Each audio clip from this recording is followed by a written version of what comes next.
Hello again, Faceyland. I hope you all are well. This is Melanie Teresa coming to you live again with some very special guests. This is one of the interviews I've really been looking forward to. I have angel parents, Mary Mendoza and Steve Ronnebeck. Is that how you pronounce your last name? Good. Meant to ask you that before we got on air. That would have been a good idea. But we were busy chatting about lots of things. These are both angel parents who lost sons to illegal aliens, and this is the reason why I wanted to talk to you too, for obvious reasons, is because people need to put faces and names with people and connect that to the wall, that these are real people. So first, I'd like you to both each tell me about your sons, if you would. Brandon was a police officer in Mesa, Arizona, and he was on his way home from work on the early morning of May 12, 2014, and a repeat illegal alien criminal who'd been drinking all day, was 3 times the legal limit drunk, high on meth, drove over 35 miles the wrong way and slammed head-on into my son on a blind curve. He didn't even know what was coming, and my son ultimately died in surgery a few hours later. He was a very integral part of a community, worked with children, and so it's not only a loss to my family, but to the whole community there in Mesa. For sure. And what about your son? Grant was 21 years old. He was working the overnight shift at Quick Trip, his job. Man came in and wanted to buy cigarettes, dumped a jar of change out on the counter. Grant went to start counting the change. This man said, "What, you're not going to give me my cigarettes?" And Grant tried to explain to him, "Hey, I can count your change." This man pulled a gun, pointed at Grant. Grant did everything he was supposed to do. Grant handed over the cigarettes. And as soon as Grant handed over the cigarettes, this man shot him point blank in the face. He then walked around the counter. He stepped over Grant's body, grabbed a couple packs of cigarettes, and left the store. We found out later that afternoon that man was brought here illegally when he was 14, so he was a dreamer. He had been arrested 2.5 years prior for holding a woman captive, naked, for 10 days, sexually assaulting her over that 10 days, him, his wife, and another man. He was able to plead his crime down to felony burglary and never did a day in prison. He was on day 745 of his ICE bond. That is stunning. So the assertion that these dreamers are just these innocents, all of them. I just love how we treat these groups of people as monoliths, like any group of people. We're all individuals.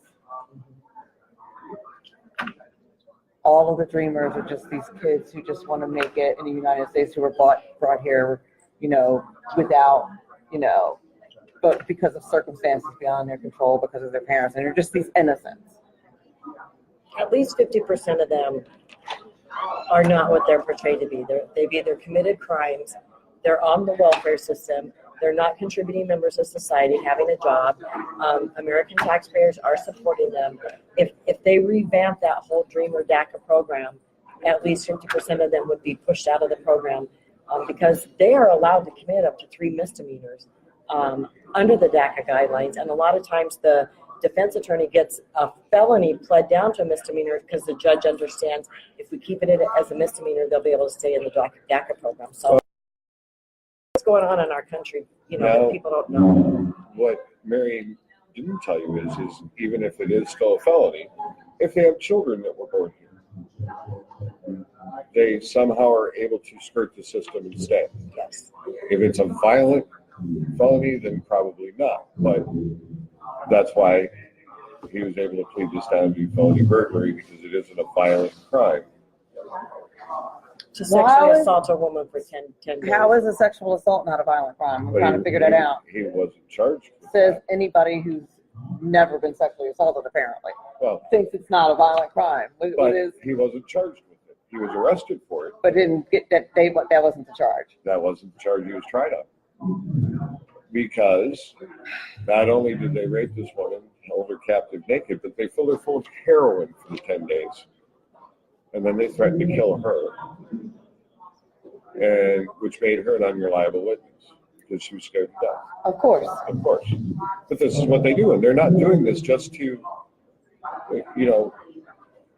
they're doing this to not only, our citizens, but it's fellow illegal immigrants. Exactly. What you sat and watched the hearings regarding this matter as Angel parents? What do you observe while you're in these hearings? We were talking off air, and you were saying that you're not allowed to speak. No. During these hearings. Unless we're at the hearing and we've been scheduled to speak. But this was the last one we were at was a Democratic hearing, so we were only able to be in the audience. That's absolutely But stunning. we had Congressman Andy Biggs from Arizona and Congressman Louis Gohmert from Texas. Love him. And He's fantastic. What was the one who recognized us? The one who Collins. Yes. Congressman Collins. Sure. They announced that we were in the audience, to let them know that they did have angel families present.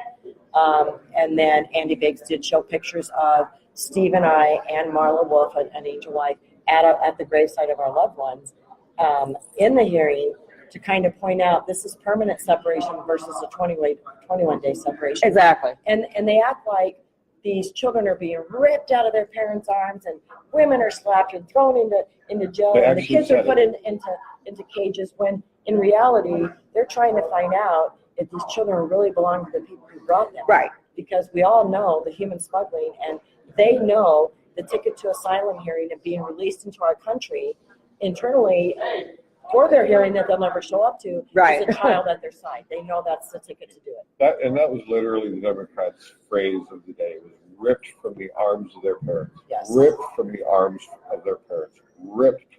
We heard it over and over and over throughout this. And our sons were ripped from our lives forever. And that's a pertinent point. And I want you to tell the audience what you told me about how Democrats, or I shouldn't say Democrats, I shouldn't say all Democrats think alike, but people who are against the law, people who are against greater security, how they react to you when they see you in the audience. How do those people, we talked about it a little bit off air, how do they react to you? Well, I had stare downs with a couple of them, with some of the things they were saying, and I was just shaking my head when they were talking, and they knew, and then of course when Andy Biggs had the pictures up of us, then they knew exactly who we were, and so we were kind of targeted with some hateful looks, but we were glared at, and to some extent, well, actually to a lot of extent, it was just a look of disdain. And we're not important. And that is, I find, if you're a human being of any kind, I would think that has any kind of heart, how you feel anything but empathy for someone who's lost a child is beyond me. I don't understand that. I don't care what your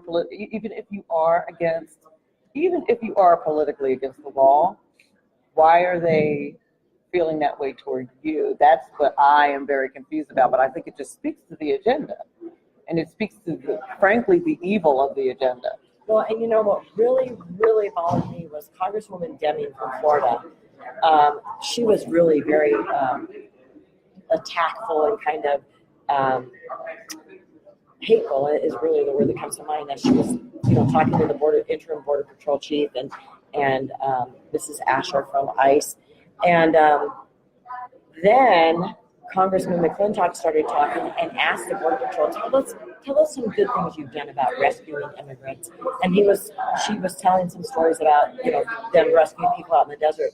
And Congresswoman Deming was looking at Congressman McClintock. I mean, if looks could kill, he would have been dead in his chair, because she didn't want the good that Border Patrol is doing to be brought to the surface in this hearing. They wanted to continue to demonize our Border Patrol agents. And, Congresswoman Scanlon actually called her a Nazi. Wow. In this hearing. That's stunning. Jayapal, Congresswoman Jayapal. Yes. Oh. The hate was just seeping out of her. Oh, yeah. It was nothing but asking a question, talking over the answer, and asking the next question. There was no opportunity for these people to defend their department or themselves. And this was the whole point point of this hearing.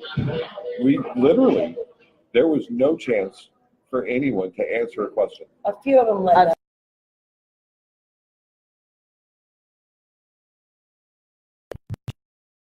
congressional members in these committees, and the first few people that are going to speak are in their chairs when this hearing starts. Sure.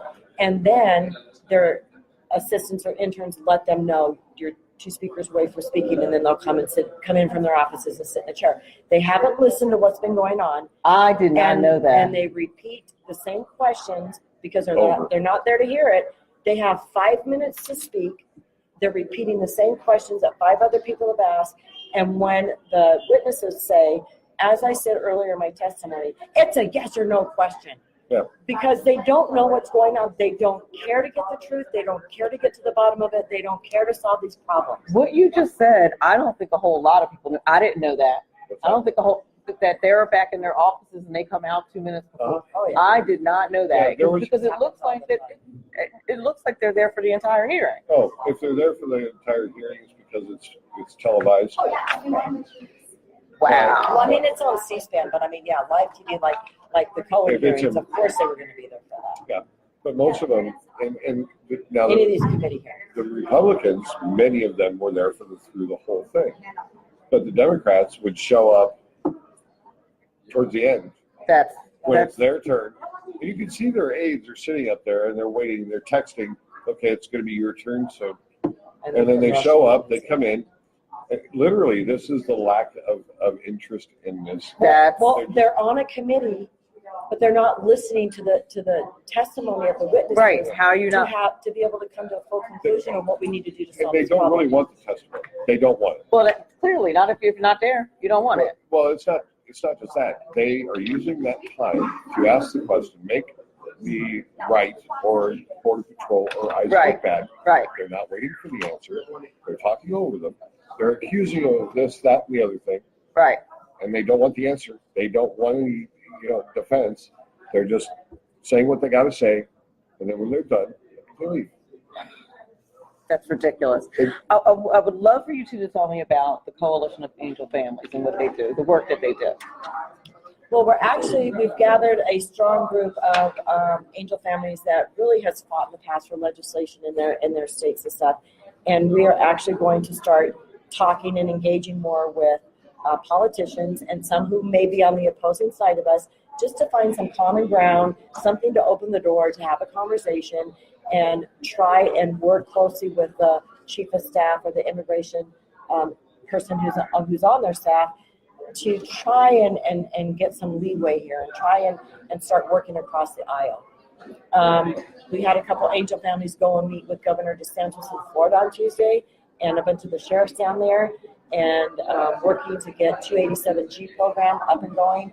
Iowa passed a bill last year in April that the state will not give any funds to sanctuary cities or counties. Excellent. And so our angel moms were talking to Governor DeSantis about incorporating that in Florida also. And so that's a piece of legislation that we're going to be moving across the country in different states that have cities and counties that are sanctuary. I love it. I absolutely love it. And I am tremendously sorry for your loss, both of you. I want to thank you so much for sharing your story with my audience. Thank you. Thank you so much. We just want to tell them to go to webuildthewall.us. Rebuildthewall.us. Check it out. The advisory board with Brian Kovacs for border security.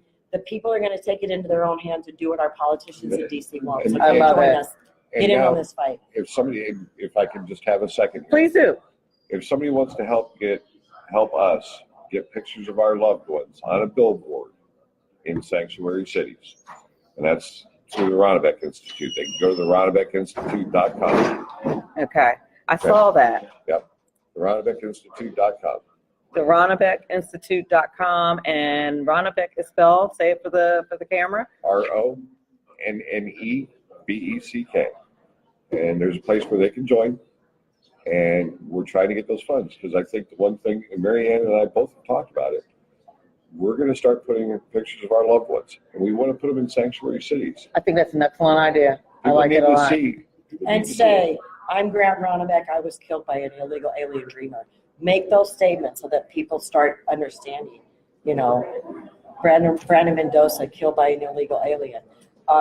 This is what needs to start being embedded in our fellow Americans' minds because they're We're not paying radical, attention. but we want people to see that There's nothing radical about that. What you are is brave.